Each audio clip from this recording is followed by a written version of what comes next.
Tío, ¿nos van a montar la carne o los malvadiscos?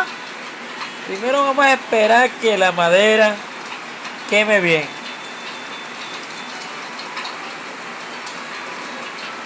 Pero primero vamos a montar los malvadiscos para aprovechar la fogata. Ahí va a caer estable, salió. Que no puede esperar. Ay, sí, vale. Sprinkle, anda a buscar los malvadiscos, anda. Sí, está bien, pues, muchacho mongólico.